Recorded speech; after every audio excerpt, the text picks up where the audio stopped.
as an intro. I just want to share my screen.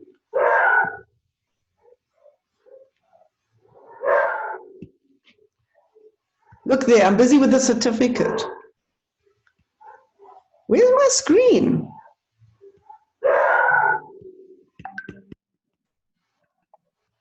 There Grace, we can't see it. No. Here we go. Cool.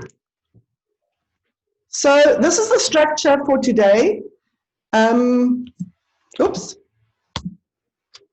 What happened there? Went backwards. Let me just. No. Let me just stop sharing and then I'll share again. Oh, damn it. Close the door, don't slam it. But now,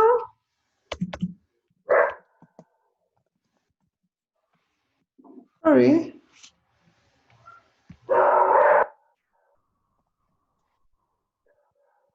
There we go. Can you see it? No. Can you all see it? No. No. No. No. No. Haven't seen it, Grace. No.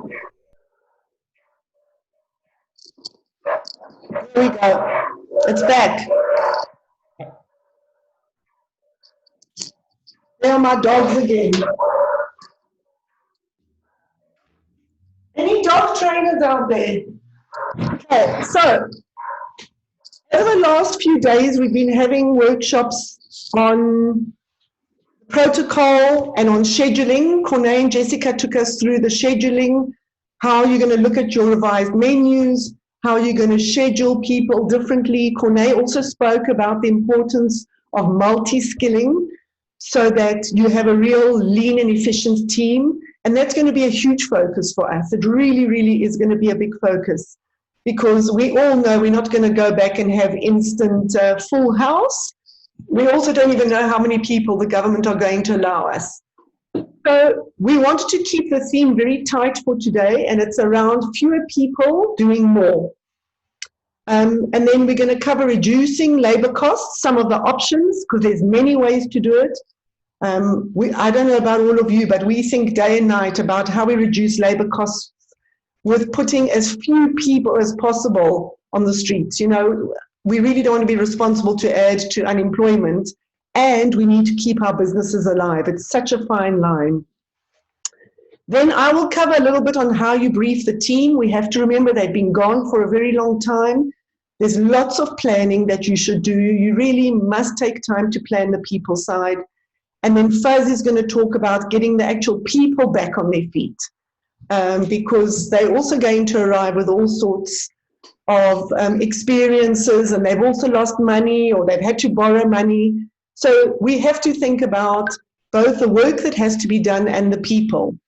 So I'm going to hand over first to Stiaan, who's going to talk about the different ways of approaching reducing labor costs. And I'm just going to share my screen with you, Stiaan. There we go.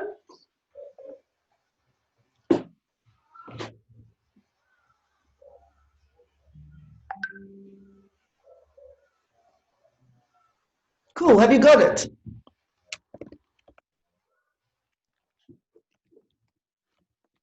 Not yet. And now? You should have it. No. I clicked multiple participants.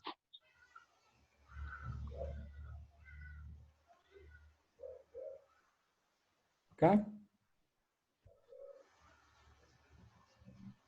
Have you got it? Yeah, I can. But Okay, cool. You're gonna unfortunately just see my face for now. That's okay. Start talking. Don't say unfortunately, man. Thanks, Grace. Hello, everybody else. The ones that have seen me here before, hello again. So what I'm going to do is I'm just going to talk about how to reduce your labor cost. I'm going to put it into two avenues, two buckets. The first one is the structure of employment, and then the second part is the structure of remuneration. Both can reduce labor cost in the sense of, for instance, structure of employment. So there's a lot of ways that you can restructure a employee's employment. There's a lot of new stuff that is happening. There's a lot of trends that is up and coming. And then you've got the old-fashioned ways, like for instance, short time. Very old-fashioned, but it could be very effective. Just a disclaimer before I go on, what I mentioned today is not necessarily the full and entire process that needs to be followed with every single option. Some of them is a little bit more intense, some of them not. For instance, a retrenchment procedure is, some of you might know this, is very tiresome and it's very long and dragged out. And there's a lot of steps that needs to be followed. Versus a short time or temporary layoff, which could be fairly quickly done with a letter and a consultation. And the other thing is, every business is unique. All of your businesses is unique. The employees is not the same. The structures is not the same. Your cost to company packages is not the same. So just keep in mind, what I'm about to share is guidelines, it is support. If it fits perfectly, fantastic. If it does not, there is always a different solution or option that you can follow. Okay. Just keep that in the back of your mind. So firstly, let's get into structure of employment. So there's a couple of options that you've got. And as Grace mentioned as well, as this stuff keeps us up at night, because we want to be fair to the business and to the employees. I think that is the thing that bugs us all the most. And I've mentioned it a couple of times over the last week or so, is it feels to me that running to a retrenchment procedure is the easiest thing to do at the moment. Is it? Maybe it is. Is it the best thing at the moment for the country and for the people inside of the country for the long term? Most probably not. So wherever we can make a plan to not do retrenchment, I feel honestly that we must investigate all of that avenues. Retrenchment, as in the labor law, is a very, very last option. It is explicit to say that retrenchment must only be considered if all alternatives has been investigated, consulted, and it doesn't work for the company. Okay. So the first one, very popular one, old-fashioned one, is short time or reduced hours. I think a lot of companies has done this from the start of lockdown, is purely reducing your hours worked, and then with that, reducing the pay. I know that there is some legalities going on. You cannot amend labor conditions unilaterally, but during a COVID pandemic, during a national lockdown, to save jobs, to save employees' work, there is some leniency given. And I think reduced hours and reduced pay is one of them. You would not see this in a normal circumstance happening, but for instance, the lockdown has forced this hand upon a lot of employers. The thing about reduced hours versus reduced time, as long as it makes sense. I think if you go into that, make sure it makes sense. You cannot reduce a person's salary by 80% and still expect them to work at 90% capacity. So as long as the justification makes sense, I'm sure there's an agreement that you can make with the employee. I'll touch a lot about consultation, and I use the word consultation very broadly in the sense of it is not a one-way discussion, it is absolutely a two-way conversation. A lot of retrenchment procedures is a very one-sided conversation that happens in the modern employment boardrooms. And also, that is where a lot of companies get in trouble at the CCMA, because it was a very one-sided conversation, and it might have seemed like a forced conversation, where constructive dismissal and all of that nonsense comes into play as well. There's a nice new trend that has come up recently, is shared jobs with shared salaries, which is an option that you might consider. People with similar or same jobs that shares responsibility, and then by definition shares their salaries. Again, this is an alternative to, I think the theme of all of these options, to make it very clear, is the theme here is You've got an option to, if you retrench, that there's no salary, or the alternatives is there's little salary for more people. That's it. That's the two options. The other nice trend that I see internationally happening is the reduction in perks. So if you've got a very high provident fund, then they reduce the contributions to a provident fund, or the provident fund benefit in its entirety. Yes, that is meddling and reducing your CTC package. I get that. Absolutely. Again, it is about that consultation and being open and honest with the employees, because it will reduce your liability as the company, of course. Then I've also seen a lot of fixed term contracts being signed instead of a retrenchment or a permanent layoff or whatever it might be. Why do they do that? Again, it is to guarantee employment for the next couple of months while the employee can find something else. Where they're going to find it in the time of COVID, I'm not sure, but it gives them that time to search if they need to. Then I'll touch on layoffs last, because I want to connect that to the extreme, which is retrenchments. Then cross-skilling employees. Corneille earlier last week did speak about that. I'm not going to go into too much detail about that, but cross-skilling is a fantastic way of reducing your labor cost, meaning at its purity, one can do the work of two people. Okay, then the last option, and the one that has been used by the UIF as well, not by the UIF, but with the STIRS, is temporary layoffs. A lot of companies has followed this route.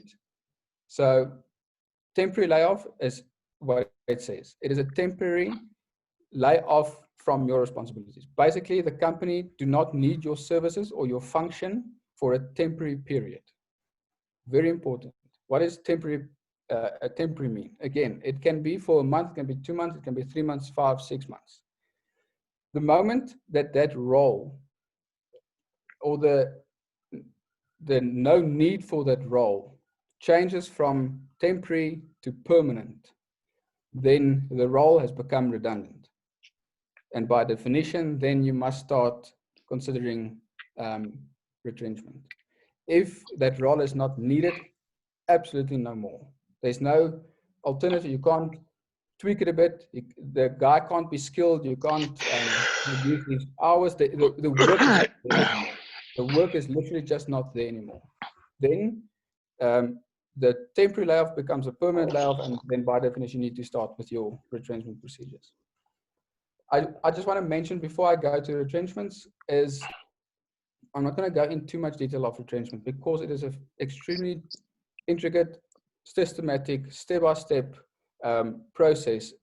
And I would rather, if you want to do it in a future webinar or session with only that, because that is crucial that you get every step correct as you go, because it could have complications going forward. So I read a question here, temporary layoffs versus retrenchments, one of the comments, one of the chats. Again, I think it is a step to get to the other. It is not a this or that. If you can do temporary layoffs, do that, but then you must be sure that that function is only temporarily unavailable. For instance, if you've got a waiter, I'll use that as a simple example. If you've got 20 waiters, the function will not go away. The function of a waiter will still be in your business, but your capacity will reduce. So the temporary layoff of 15 out of your 30 waiters is more difficult than retrenching 15 of your 30 waiters. I hope that made sense. So I just want to get this poll off my screen, sorry. Go away, poll. So it's interesting to see that there's still quite a few people who have to sit down and have a look at their menu and their schedules and what they're going to do. I suggest you do start working on it pretty soon. I'll ask one or two other questions as the guys speak. Yeah, I just want to mention with saying that, thanks, Grace, is what I should have said at the start is very important as well, is before you look at restructuring employment or restructuring of remuneration or reducing the labor force or labor cost or anything, it is crucial to look at pre-COVID versus post-COVID versus 5 years or 3 years down the line. First, understand where you're coming from. First, and I'm sure Fuzz will chat about that as well. First, unpack your current structure. How many people do you have? How many levels are there? How intricate is it? And then from there, you see what does the business need going forward, now and going forward. And then you can see the gaps. Then you can see that you've got 2 or 3 or 4 or 5 too much, and then you focus on that. Okay. Retrenchments, it is a very bittersweet thing to talk about. As I mentioned earlier, it feels like the go-to at the moment for a lot of companies, if not all of the companies. I feel it's a very easy escape. I do understand why companies do it. Absolutely, I cannot argue against why they do it or why they decide to do it. It makes sense. But I feel like not all companies are considering proper alternatives or real alternatives that can work. For instance, people that can work from home, they do retrenchments as well, because that's not a normal way of working. So retrenchments at its core, the principle of a retrenchment is that the operational requirements of your business or that operational requirement is not there anymore. So you need to lay off a redundant function. The biggest thing to remember with a retrenchment and the process and the procedure and everything you do, you can do it to the T. If you do not consult, and once more consult, you will run into problems. I am sure for the labor specialists in the room, they will agree with me. Consultation in a retrenchment procedure is most probably the most important thing you can do. As I said, it is a two-way conversation. It's not a one-way conversation. The point of a retrenchment procedure is to collaboratively look at alternatives for me not to be dismissed. And then if we agree together that I cannot stay, then I can go. So inside of the retrenchment procedure, there is a step as well to look at alternatives. So it will be amazing if you do end up doing a retrenchment procedure to be able to say, but we've looked at all of the alternatives. We've actually done some of them already, but unfortunately with this, I just cannot. And then, sorry, I just want to scroll you down my slide. Yeah, basically, the thing about retrenchments is the consultation with your employees, the costing thereof. I'm sure most of you know the legal side of what you have to pay: 1 week's pay for every year served, a leave pay, a notice pay if you don't need them to work. That is what you must pay. Okay? Going into what you want to pay and what you can pay in a time like this is a discussion on its own. Retrenchment is effective. If you need to, it is a very good option, but please, if you can consider alternatives, please do so. As I said at the start, every business is unique. Every business cannot do some of the alternatives. In a restaurant environment, sit-down environment, can't work from home, obviously. So that's an option that is obviously not there. And if you can do your own type of thing, if you can be innovative in a way to keep the staff, absolutely go for it. But with everything that you do, all of the options, talk to the employees, be transparent, be honest, be open. Don't hide stuff. Tell them. When everybody knows it's going tough, everybody knows it. Be open, be honest, and talk together. Maybe they come up with better options than we can. How amazing will that be? Then moving away from the structure of your employment, specifically, structure of remuneration. Very simply put, it is reducing or tweaking your remuneration to reduce your labor cost. Very simple. It fits into the first, some of the options that I mentioned above. Less hours work, less pay, basically. The philosophy of restructuring remuneration, be honest with employees, it is so that more can have something than nobody has nothing. How does this affect contracts and letters? If you invite back, and Fuzz will talk a bit more about that, but if you invite back your staff, if their employment conditions stays the same, meaning the hours is still the same, or they are on an hourly wage contract, you don't have to change anything because nothing will change. They will work the hours and we will pay them according to their hours. But if you need somebody to move jobs, somebody that is going to be on a lower base, lower salary, lower rate, whatever, if the employment conditions change, then you need to get them to, not get them, but they need to sign a new letter of employment confirming those changes. Again, don't just force it upon them. Have a conversation with them, talk them through the motivation behind it, the justification behind it, and be honest and say, this is the options that we have. You will now need to perform 2 job functions inside of the business instead of 1 previously, and this will not affect your salary because we can't pay you now double. You will still earn the same money, but you will now perform 2 functions, whatever it might be.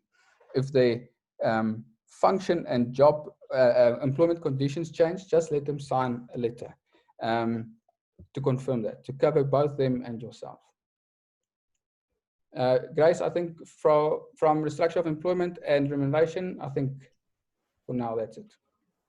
Okay, so I mean, there's always lots to take in. I know we're taking note of all the questions, but Stiaan, just scan through them quickly and then you can answer them maybe when I'm finished, because then we save time, because there's lots of good questions. And if you are interested in having a session just on retrenchments, just like you said you'd love one just on income statements, just write in the chat thing, yes, yes, yes, or yeah, or okay, or tit, or something. You can see from our age, I'm old. So now we've spoken about the options of reducing labor costs, and I just want to talk a little bit about briefing the team before Fuzz speaks about getting people back on their feet. So the thing to remember is that people have been gone for a very long time. If you can, it is good to bring people back, let's say a day or 2 before you open. It's probably actually good to bring them back just to have a lovely spring clean. You obviously have to look if you can afford it. And I see Natasha has joined. So Natasha, before I go on to the other points, because you've opened in Dubai, I can't hear you, doll. Take off your mute. I said I've been here all the time. I've just been really quiet for a change. Okay, so quickly tell us how you brought people back. What did you do? Okay, so I mean, Dubai is quite different because of the visa process and everything. So we actually didn't, we retrenched people. We just had to reduce our staffing model substantially. And then we are running the team A and team B here. So in case someone gets infected on team A, then you don't have to shut your restaurant down or vice versa. And then in terms of bringing staff back to work, guys, because they're working reduced hours, because we're paying our staff a lot less here, but the labor laws are not as hectic in Dubai, and they're more work in the favor of the owners of the restaurants. But what we did is we reduced our staff salaries and tried to let them work less hours. I would suggest a couple of things: multi-skilling, especially in the kitchen. So make sure that the griller can be the toaster, can be the salad lady, can be whatever they need to be. And then bring people back in batches. I think in South Africa, a key thing is going to be careful not to bring back your entire team, because then you might land up being stuck with them. And as horrible as it is to retrench, no one knows how you're going to be trading. So rather work out a budget. Say, I think I'm going to do 500,000 for my first month. How many staff do I need? And bring back those few people. So bring people back in batches. Obviously, only bring back the best people. But Dubai is quite a different scenario, Grace. So I just can tell you what we're going to do in South Africa in our own stores is we're doing budgets. Because we've reduced the menu, of course, then there's less preps. So I would suggest once you reduce your menu is to do your new order sheets and new prep sheets so you can see exactly what's going to be needed from a labor point of view in your kitchen. And then I also wouldn't suggest putting all of your tables and chairs out. So you can bring less waiters on board. So don't, if you've got 160 seats, you're not going to be able to use all of them. I doubt we're going to be full from the beginning. So maybe you only put half of your seating out see how trade goes and bring back, 4 or 5 waiters. But we've also done labor models, but each restaurant's quite different and quite unique. But don't bring your entire team back. And certainly when you're going to be doing your spring cleaning and getting your restaurant ready, make sure that you're only inviting those people that you intend to keep. Yeah, and it's a bit different in South Africa because you can't suddenly just not employ someone, but it also depends on how the people left you. So did they leave on that temporary layoff, or how did they leave? Yeah. But it's really important to communicate with your crew. I'm sure that you've got them all on WhatsApp, or if you've got their phone numbers, hopefully you do. And to just say to them, cool, let's get together and let's work through this. And then you need to have one-on-ones, because with the multi-skilling, you are going to have to give them new job descriptions. And in those attached to those job descriptions will also be the COVID safety rules. So those letters, don't worry about them. When we put everything up in the sky, we'll give you an outline of those templates, because then the person needs to say, I understand, I'm going to be grilling, and then I'm going to be prepping in the morning, and I'm going to be cleaning the salt and pepper cellars, and I'm going to do that. And you have every right to do that. You don't have to pay people different salaries, because these are unusual times, and we're fighting to keep people employed as well. So, I think, Grace, just before I end off on my thing, we are going to bring everybody back on the minimum wage, and that includes managers and GMs. So what we're finding is that if everyone's taking the pain equally, that it's much easier to get your workforce to come together and work together. But if you're going to pay your managers and your GM what they were earning, and you're expecting the staff to work on minimum wage, it doesn't make for a healthy environment. So what we've done in Dubai, we put a 70% cut on salaries for everyone, and that included myself, and we all took the knock. And in South Africa, we're bringing everyone back on minimum wage. Yeah. And then we'll see how the business goes. So I suppose the tiered approach to royalties, tiered approach to rentals, tiered approach, it would be the same thing, a tiered approach to salaries as well. Yeah. Yeah, so everybody's got to get back on their feet, but I think you really have to spend some time planning your structure, and actually even drawing a structure, because it's going to be a little bit different perhaps. So that when your people come in, even if you do it on a piece of paper, you can just draw it hand drawn on a big piece of paper and show people, this is how we're going to work. These are the rules when they come out, so many tables, so many whatever. This is how I expect you to come to work. Are you buying your staff masks? Some people are buying masks. The rule that the minute you come into the restaurant, you must wash your hands and put on your uniform. So there's going to be a lot to brief, and the recommendation is brief people before you open. Otherwise, you're going to be all stressed the day of opening, because you've got to prep and open and put the tables out. So there's a lot to do. You probably have to check what's happening in your freezers. I'm sure you've all been going to check your fridge and freezers, but there's a lot that you have to do. So plan the staff stuff well, and make sure they each get a letter, and make sure that they all know what's going on. But when we put the protocols up, we will put it, all those outlines of those letters with the protocols, so that you've got access to how to put those letters together and stuff.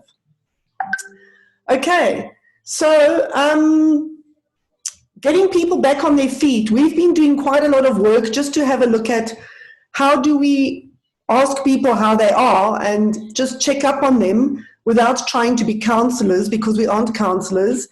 But we always have to remember that the whole person comes to work. There's no such thing as leave your problems at home. It's like saying leave your arm at home.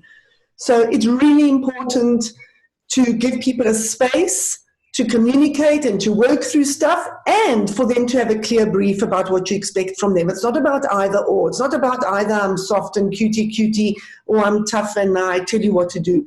It's both and. And the reality is, for those of you who've been doing research, there's been a huge psychological impact on everybody. I mean, look at all of us. So I'm going to hand over to Fuz, who's quickly going to take you through some ideas on how to handle that part of people.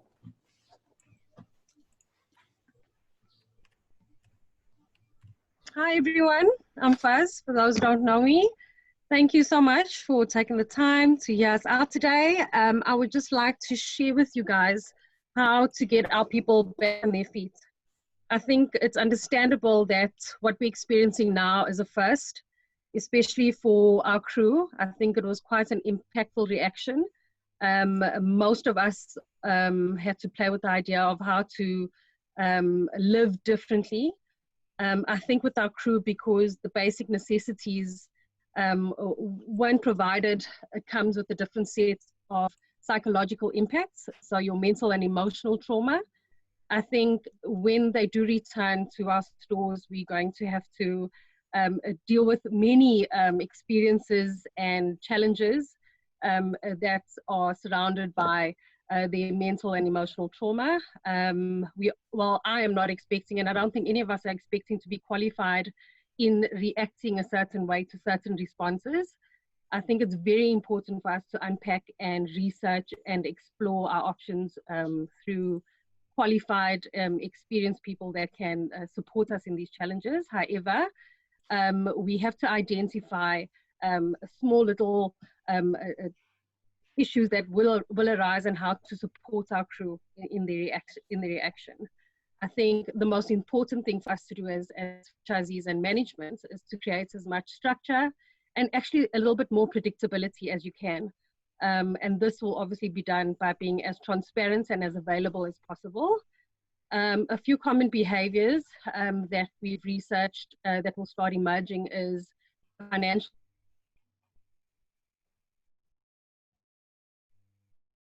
Is the bill that does desserts From you will be definitely on the cards with regards to interaction. We do understand the impact it's had on salary and income, so we just need to manage that expectation when it comes to, you are going to get your salary, let's look how you can manage it correctly. We are going to, according to the law, with regards to paying you the minimum wage per hour, and just set an expectation with regards to that. Don't go in immediately and start issuing out IOUs and salary advances, not only because the business cannot afford it, but also we're going to encourage a behavior of incorrectly spending your finances. The increased request to health services, so I think it's important for us to make sure that we as franchisees management have tools available and contact details available, say for example for the nearest clinics to the areas where your crew reside, the different platforms of contact with regards to where can I get COVID tested or where can I get information about it. We have to be on call, like, you know, when you're growing up, you have the fire station's number and the police station's number up at your telephone. We have to make it available and accessible for our staff. And then also a common behavior that's going to show up is silence. I think unfamiliarity breeds uncertainty. So those extroverts might be introverts, and how to look out for those behaviors within your store, because not only are we looking at the new guest engagement, the new guest experience, but we have to look at the new crew experience and how our crew is going to engage differently and the impact it's going to have on their psyche. Because prior to this, we punt into action, upselling, engagement, you know, get to know your guest. Now it's service at a distance. So we have to look at the capacity to deal with that different mindset. The support function is extremely important. The online resources that I've researched are excessive in their approach. I've visited a website today called Real Heroes Connect, which I liked because it was a multilingual platform. So it's from Afrikaans to Sotho to Venda, and it's basic information about what is hygiene, why temperature check, what is the new definition of Ubuntu, and how are we going to work towards working together as a team in this new COVID environment that we are associated with. So the online resources that are available are tremendous. They are so informative and guide you very well. We need to encourage sharing in daily meetings with our staff to build a sense of community. I think we need to hold physically social distancing, hold on to each other closer with regards to any type of impact that COVID has had on us through challenges, whether it's personal or work related. We also need to create a platform for an anonymous sharing contact point. So there's certain interactions and challenges that crew will not want to expose in those sharing time meetings or the family time meetings sessions. It's important to have a contact session that's available, that's anonymous, where they could share. If you do have contact people that are within the industry of support, psychologists or a counselor, it's also to have them guide you through the process of conversations and how to deal with certain challenges that you might be faced with. And also to encourage a culture, to reiterate the importance of self-care, to reiterate the importance of reflection. I think will be beneficial, especially through a time of so much chaos and uncertainty. The next most important step, I think, is the COVID active duty. So what we need to understand is the COVID training and the checklist that must be followed daily. COVID has now become the norm. It's basically like washing your hands. It needs to be reminded. It needs to be enforced in stores, and management must obviously be held accountable in training their staff. It's a new way of life, so repetition and consistency is key. A few questions to look out for is the reasoning. Why am I being temperature checked so often? What's the closest clinics, like I mentioned before, the list of important COVID numbers, the use of masks and the cleaning procedures, and also the importance of social distancing. So I think the consistency in reminding crew on the COVID regulations now in store and the importance of it would be vital for the longevity of our restaurant in the future. Yeah. Thanks, Fuz. Fuz, I think when we put up the resources, we should just also put up all the links to those resources. Just, you know, because you've researched all of them, so it saves everyone running around and looking for the good ones. So just to put the links of the resources. We can't hear you, Grace.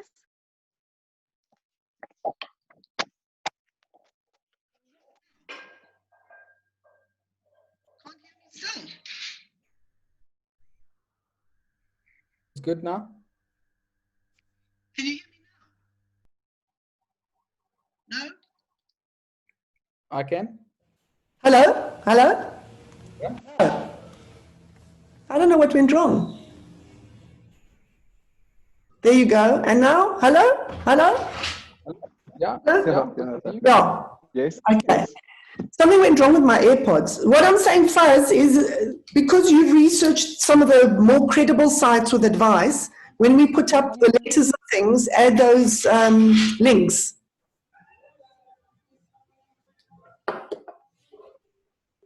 Can you hear me? Yeah, we can. I think it's something to do with Fuzz's connection. Okay. So you heard then, Stiaan? Yeah. Yeah, cool. Okay. I can get to some of that questions if we've got 5 minutes. Okay, yeah. Let's respond to some of the questions and then we'll sign off. And hopefully the next time we see you is because we're getting ready to open. Hopefully. Okay, Stiaan, Yeah. answer the questions quick. Okay, so I've just saw a couple of questions that I'll quickly try and get through. So rate of pay, somebody asked, can we use the TERS calculation that they used at 21 point something, 100%. So the SARS calculation was done on the national minimum wage, the 21.67 at the time. So you can use that if you don't have a bargaining council collective agreement or sexual determination in place in your area, then you can use that as the national minimum wage. Then layoffs, not an option. So yes, retrenchment is inevitable. Somebody mentioned there that layoffs is not an option. As I said, if you work through all of the options, if you think about it, if you try and justify it, motivate it, all of that, and it's not an option, then inevitably retrenchments will be your final option. And then you just start and follow Section 189, which is a retrenchment procedure. Layoffs is not first in or last out. So the question was, is layoffs also last in, first out? Not necessarily. So what I would say is the most important thing to consider is that if you lay off or you retrench, it is based on a work function, not a person in employment. You can use a criteria, or you have to use a criteria when you do retrenchments, and you need to decide between people with the similar functions. So if you've got 50 waiters, then you can use a criteria. And one criteria you may use is last in, first out. So not necessarily, it's all about the function that the business needs, all about the function. So that's why it's so important to look at your business need. What does the business need to function? What do you absolutely need? Then somebody asked again, TERS timeline, if it's going to be extended. We've got no idea. We are hopeful, but no word yet. Then I had a question on, is there minimum hours? So if you sign in a contract that you have to pay me full time for 160 hours, then that's your obligation. But for all of the employees that is on an hourly wage agreement, meaning I get paid for every hour that I work. There is no minimum hour, only a maximum hour. Why is there a maximum hour? Because of the basic conditions of employment. You cannot work more than this and more than this overtime, the 45 hours in a week. So if you're on a hourly wage agreement, if you work 10 hours, you get paid 10 hours. If you work 30 hours, you get paid the 30 hours. If you work 50 hours, you'll get 45 normal, and the rest you'll get as overtime. Okay, and then I saw here as well a question on when I touched on multi-skilling. So as Tasha also said, and Grace mentioned, and Cornay said, it's a very good option to think of is multi-skilling, is getting somebody to do cross-function. So one person can be upskilled to do various other roles. Now the question comes in, or the question might come in from the employee, now that you are expecting me to do more, will I get paid more? Or if I'm not doing the same role as 3 people, will you pay me the same as you would have paid 3 people? So that's a very good question, and the quick answer is no. Basically, why not? Is because the function has merged. So the guy will not perform 3 jobs. He will perform 1 job. But that function has merged with another function, but it becomes only 1. And because we are in a COVID pandemic and the economic conditions of the business, we cannot pay you more, even for that function. So if the conversation comes up, but okay, but then I don't want to do it, then you go to the next option. And as I said, now the last option is retrenchment. That is an alternative to retrenchment. If the employees are not willing to accept the new role that the business has created for the package it is offering, then you go on with the retrenchment of that function. So multi-skilling, very good option, not necessarily more pay. It is, you can even, if the function has reduced a little bit, you can reduce the pay as well, because it is a pay per function. Then you offer that role to an employee as an alternative to retrenchment. Then if that happens, if somebody gets a new role, and it's a new role in the business, one that you merged 3 roles into 1, new letters, absolutely a new set out of the package, absolutely a good idea.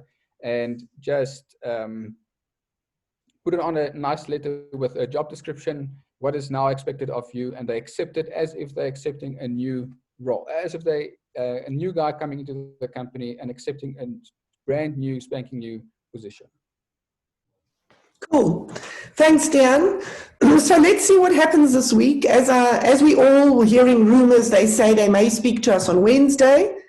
And then what we can do is we'll send out a message to say, this is what we need to do to get ready. We'd love to take you through that app. That's going to be the most urgent, just to show you where to access everything, where your manager can write the test. It really is great for your managers to be involved and to feel that things have to be different. So let's see when the announcement is, and then we'll put out some times to get us all ready. So thanks very much, everyone, for attending, and yeah, keep on checking your WhatsApps. Right. Yes. Can I have a quick question? Sorry, I couldn't get it on the everybody thing. If you have staff over 60 who should not be returning at level 2, and their services are not crucial, do you do temporary layoffs? Sure, I don't know. So I'll quickly give that a go. So just quickly, the role that they are performing, I think it's Ronald talking there. That's right.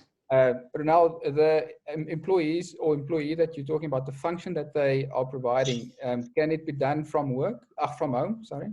No, no.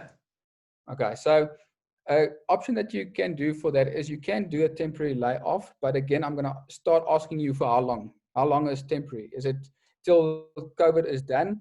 Are you able to guarantee that that role will not be needed for that 6 months or 12 months? And then I will also ask you to consider, if they are 60 or above, why not do maybe early retirement?